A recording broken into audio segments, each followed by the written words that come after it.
Each day at 4 o'clock here on the Sports Bash on 97.3 ESPN. We are joined by John McMullen on 97.3 ESPN.com, Eagles NFL Insider. Day 15 of training camp. 15 days? It's been 15 days? 15 days, Deshaun. Wow. Time flies, doesn't it? No, John is exhausted. Well, I don't know what's been more interesting for John. It's been surviving the horrible humidity and heat, or surviving the throngs of fans at Lincoln Financial. John, what has been worse? Has it been the heat or has it been the fans? Yeah, well, it's no fun when the fans are there. I'm going to be honest. It's very, very difficult to watch practice. So I'm sorry, but it is the fans. And this was the last day of training camp. It's not the 15th day. It's the 15th practice. They've had a couple days off. But this is the final day of official training camp. So it's not like it used to be.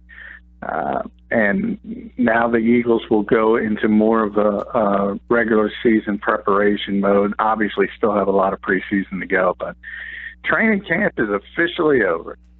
And speaking of the training camp being open, you write at 97.3 ESPN.com that it began as it ended.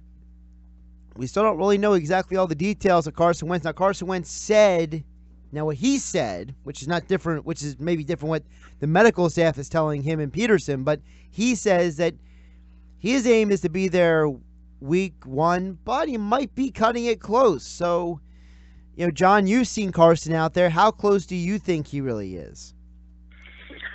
I think he's very close. It was, dating back, and I've been writing about this for a while. The typical timetable for this type of injury is 9 months. Carson got hurt on December 10th. He got surgery on December 13th. 9 months from that is September 13th. The opener, September 6th. So I talked about it a lot. That's a tight window.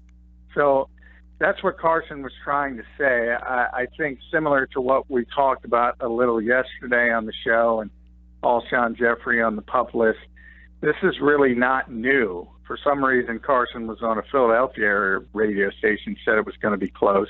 He's been saying it's going to be close since very, very early in the spring, and we've all known that. And it really comes down to whether the doctors clear him or not. And he talked about giving up and how difficult it is for him to listen to other people because he wants to push it, and that's just his mentality. That's his nature. But it takes a certain amount of time to come back from that type of surgery. And it's razor's edge type timing. That's what it is. I've always felt that just knowing Carson, that he's going to go above and beyond, that's proven to be true. He looks ready to go, but it's up to the doctors. And I think the most positive thing, and he mentioned this today at his press conference after I asked him, is the fact that he never took a day off in training camp. And when you're big thunder and lightning, by the way, when you're sort of coming off of surgery, it's not atypical to have to take a day off here and there because of some swelling or some pain. Carson never had to do that. And so I think that's the most positive sign. Now, John, when you look at Carson Wentz, do you see his mentality as a problem? That he wants to get back out there. We know that, and we know it's been no secret that this decision is going to be close. It's going to come down to the wire whether he plays week 1 or week 2 or whatever happens with him in the regular season. But we've seen this before. I know RG3 is the big example of rushing back. Is Carson Wentz's mentality that he needs to get back out there or he wants to get back out there really bad? Do you foresee this being a problem with Wentz and or the rest of the Eagles organization? I do think it's, I don't know if you want to call it a problem. I don't know if that's the right word. I do think the Eagles have had to be aware that he does want to push it, and they have to err on the side of caution. I think they have to slow him down occasionally. And I think they've been well aware of that since early in the rehab process, and that's something they've been working with. You know, if you go back to early in the camp, I think there's this mentality that because he was in team drills early in camp and got scaled back, that something went wrong. The only thing that went wrong is he was in a team drill where the offensive and defensive line kind of got caught up in a scrum, and everybody fell near his feet and around his legs, and the Eagles got spooked by it. And I think in a lot of ways, they won't admit this, but Carson kind of talked his way into team drills. And I think they understood that was a mistake. There's no need for it. And that's when they scaled back. So I don't think it's a physical thing. I just think they're waiting for the doctors to give the all clear. And at that point, Doug Peterson said today, you know, how much do you have to see from Carson to start week one? And he essentially said 1 full week of being in team drills. So that's it. And I think he's going to be ready for that. And I've said that from early in the process. Now, I think he's going to be ready, too. I think he will play week one. He's going to be out there for the opener. I just find the way he's progressing, that's what's going to happen. When do you expect, if and when he is going to be cleared for contact? You just said they need to see him practice a full week for a game day situation. Do you foresee him getting cleared for contact the week of the first game of the season, or do you see it maybe after preseason week 3 or maybe a little bit before the 4th preseason game? Well, if you look at that 9-month timetable, they're pushing it to begin with. So I do think it'll be that week. I do think he'll be cleared, and they'll get 1 week of practice fully in, and then they'll start week one. Doug said today he wished it would be more. I'm not sure if it'll be more. Carson claimed today that he'll probably be back in team drills next week. We'll see if that comes to fruition. He will not be cleared for contact by next week. So I think if you have him working in controlled environments during team drills for a couple weeks leading up to that final week, and then he's finally cleared for contact, I think that's a good plan, and ultimately the plan the Eagles will have in place. John, the big thing when I look at this Carson Wentz situation is, listen, I know that there's a great chance that he's going to be cleared for week one. I know that he's looked great throughout the offseason program, and I know that this guy is just different. But when I look at this injury, I worry about 2 things. I don't worry about the guy. I know they're not going to play him until he's cleared to play. I worry about mentally, because when you get that type of injury, it just messes with you mentally, and sometimes it can lead to other injuries because you're overcompensating for that knee, and sometimes you hurt a shoulder, or you hurt your ribs, or you get a concussion or something like that. Am I crazy for thinking that that's still a possibility even if Wentz plays week one? No, you're not crazy. I mean, the mental hurdle is part of it that a lot of people talk about, and Carson has answered that question a lot. He said he's already through it. He's already through the mental aspect of it. I don't know how you can be without being hit and without being cleared and without seeing how your knee holds up. And we won't know until we see him in live action, to be honest. But you also look at the past, and you look at history, and the 2 names I bring up a lot are Carson Palmer and Adrian Peterson. Carson tore his ACL in the playoffs, was back for week 1 in 8 months, shorter time frame than Carson. And Adrian Peterson also tore his ACL in December, later than Carson, was back the next season, and that next season was his MVP season.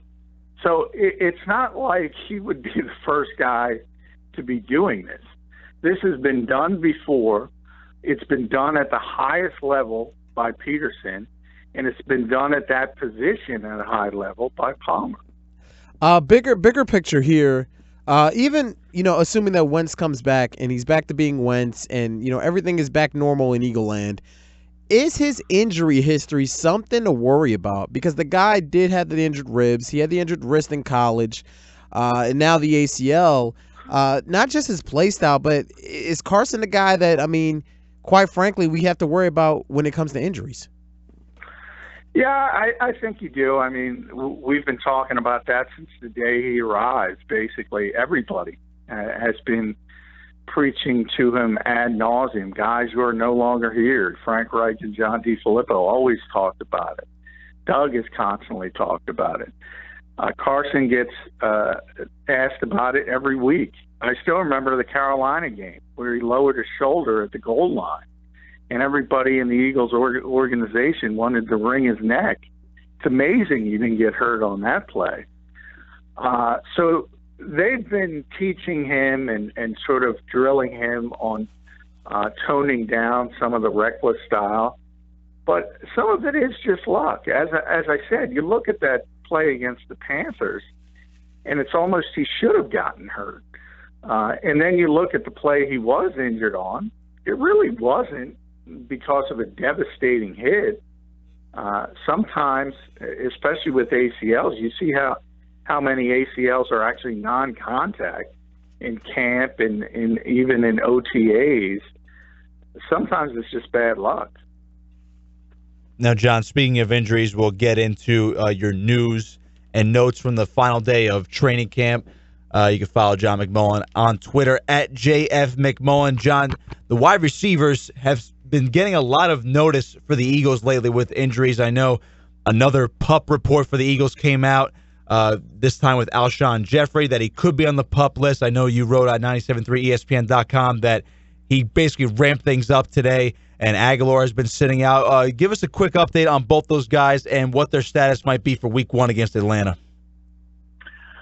Well, Alshon is still, we don't know. I mean, he hasn't practiced. It was interesting today. He did kind of ramp up activity on a separate field away from the drills, and he was running routes and he was catching footballs, and that's really the first time he's done that much work. He's in stage 3 of a stage 4 rehab process, and the goal has always been Week 1. I could see in Alshon's case him missing a game or two because we're getting late in this whole preparation part of this season, and he's not been able to practice yet. So you can't rule out that he'll miss a game or two. He's not going to miss 6 games. That's just not going to happen. So he's not going to be put on the PUP list. He's going to be on the active roster. And if he can't play Week 1 and Week 2, the Eagles will just make him inactive for that particular game, and they'll play him when he ultimately gets healthy. As far as Nelson, the Eagles are just being cautious with him. He spoke at his locker after practice. He looks fine. He's dealing with some kind of lower body injury. He wouldn't be specific about it, but he'll be there Week 1. I don't know if he's going to play again in the preseason, but the Eagles don't really care about that. Other injuries around the team, the running back position, and we all remember that Donnell Pumphrey missed the first preseason game. Looks like Corey Clement is banged up a little bit. What's the whole situation with the running backs going into Thursday? Because it seems like you're gonna have Jay Ajayi, Corey Clement, and Darren Sproles make the team, and then that last spot is kind of up for grabs. What's the update around the running backs as far as injuries and how that playing time is going to be shared on Thursday against New England? Well, Corey's not going to play, and it's very unlikely Donnell Pumphrey and Josh Adams are going to play. So that leaves Jay Ajayi, Darren Sproles are just going to have cameos. So the heavy lifting is going to be Matt Jones and Wendell Smallwood. And this is going to be a big game, maybe the biggest. If you're looking for one player, I would look at Matt Jones because he's a guy that the Eagles like. But he missed the preseason opener with a hip pointer. And now he's back, and ironically, some other guys are banged up. So this is finally his opportunity to prove that he can play at a high level. Remember, at one time, he was the starter in Washington. Deuce Staley has specifically said he believes he has the talent to be a starter in this league. He's had fumbling issues. So the two things you have to watch are, if he puts the football on the ground, that's really, really bad news. Even if it's just once, he's probably not going to make this football team. And then he's going to have to play well because he's not a special teams guy. He's not going to help you there. So the only way he's going to make this roster if he proves what Deuce Staley says he can be, and that's a future sort of bell cow back. Because remember, if you fast forward to 2019, Darren Sproles isn't going to be here. Jay Ajayi's probably not going to be here. And the Eagles are going to have some openings in the backfield. If you had to put a bet on it right now, your fourth running back come week 1 of the regular season. Boy, that might be the toughest spot to predict because you can make a case for every single one of those guys. And I'm talking about Smallwood, I'm talking about Jones, I'm talking about Pumphrey, and even Josh Adams. But the injuries seem to be taking Donnell Pumphrey out of it. He would have been my guess pre-camp. I think Josh Adams is earmarked for the practice squad. So that leaves Wendell versus Matt Jones. And the guy nobody talks about, right now I'm leaning Wendell Smallwood because of what I just said about Matt Jones. Wendell is on, people don't realize, he's on a lot of the first team special teams units, coverage, blocking, things like that. So he's very helpful on special teams. And when you're on the back end of the roster, that's a big part of it. John, when you look at Donnell Pumphrey and all the promise that came with when he was drafted and now the injuries the last 2 years really, is there a way that he can kind of get back into the fold? I mean, there was a lot of promise, especially in some of those formations, albeit I know it's without pads, that he could kind of fill that Darren Sproles void in the future. Yeah, that was certainly the Eagles' hope. And I think even as camp began this year, that was their hope. And you're right. I mean, he hasn't been able to stay on the field. And last year, he just wasn't big enough. He wasn't strong enough. Obviously, he's never going to be big. That's just not who he is as a player. But Deuce Staley told him, look, you got to get stronger. You got to get in the weight room. It's not about being 220 pounds necessarily, but you got to be functional. And he looked improved, at least a little bit, was breaking a couple tackles. And then he's hurt again, and he's not been able to show it. Now it'll be 2 weeks in a row against Pittsburgh. Now it'll be against New England. And it's tough to make the club if you're in the tub, the old cliche in football. If he's even in the conversation for making this roster, it's because Howie Roseman and Joe Douglas don't want to give up on a fourth-round pick that they traded up to get. Because from a football standpoint, to be blunt, he does not deserve to make this team.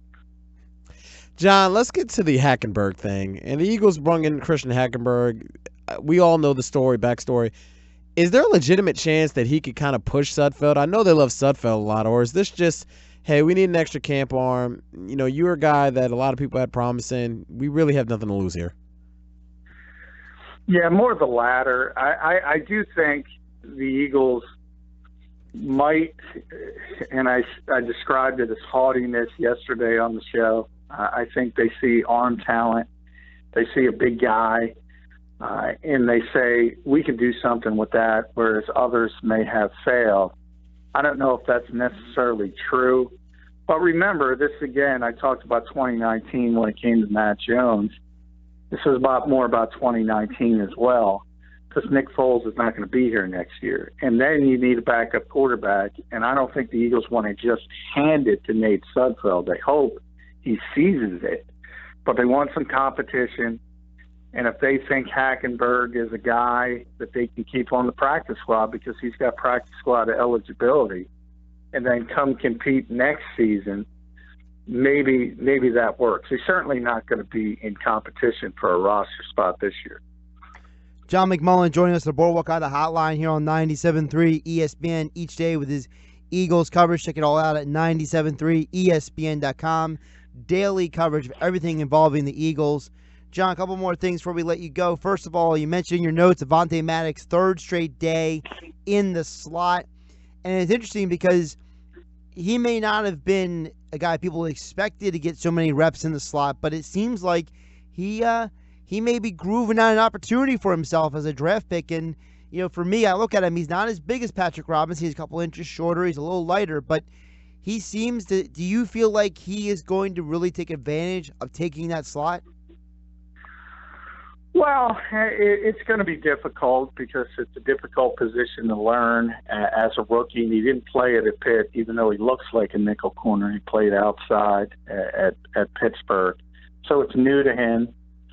Jim Schwartz has said since the spring he's just going to roll in bodies. It's not necessarily indicative of anything. And he's looked at Sidney Jones, Devontae Ballsby, Jalen Mills, and now Avonte Maddox at that nickel spot. And when it comes to Atlanta on September 6th, I said it yesterday on the show, since the days of Chip Kelly, at that position, the break glass in case of emergency guy has been Malcolm Jenkins. And the Eagles spend every single preseason looking for a nickel corner. And ultimately, a lot of times they'll end up as Malcolm Jenkins. They don't want that because Jim Schwartz thinks his defense, and it was proven last year, is better when he can move Malcolm all over the field. But if they're not comfortable with one of the younger guys in that position, Malcolm's going to play the slot and Corey Graham's going to come in and play safety. And I think that's what we're going to see on September 6th. Not saying it's going to be that way all year, but I think early that's the way they're going to go. John, one more for you to let you go, and we always appreciate your time here on the Sports Bash on 97.3 ESPN. You also addressed this on the website about the Alshon Jeffrey, slippery wording, shall we call it, reporting by a member of the national media. And it's ironic that the same member of national media was also the guy who came out and said that Carson Wentz supposed to start training camp on the PUP list. So, there's a part of me that has to wonder, John, are we entering a new range of media coverage where, traditionally you were always supposed to trust the beat guys more than the national guys. The national guys started stealing stories from guys like you and the others who cover the teams. Is it maybe transitioning now back to, we need to not focus so much on the national guys and get back to focusing on guys like you who are there every day? Well, I mean, ultimately that's up to the fans. They have to make their own decision, and this is probably a little bit of inside baseball. But where it shifted is the fact that the NFL obviously created their own media arm. So the league obviously owns they own the media, that part, NFL.com, NFL media. The teams are part of the league, so they're encouraged to give information to NFL.com first. However, when you talk about a situation like this, we're the guys on the ground every day. We're the guys watching practice every minute of every day. We see Alshon Jeffrey on the sidelines. We see how advanced he is. They do not. So ultimately, in this case, I question whether Ian understands the PUP rule because he certainly didn't with Carson Wentz. Because Carson Wentz had already been working in individual drills and 7-on-7 drills throughout the whole spring. So why would you start him on the PUP list? It just made no sense, and that's what I wrote at the time. And now with Alshon Jeffrey, he's again, of the 4 phases of rehabilitation for his injury, he's at phase 3. Phase 4 is, in essence, being cleared. He's very, very close. Again, I'm not going to rule out he couldn't miss a game or two, but he's certainly not going to miss 6 weeks. He is John McMullen. Check out all of his work at 97.3 ESPN.com. And as all guests, he joined us on the Boardwalk Honda Hotline. John, we'll chat with you more tomorrow. All right. Thanks, guys.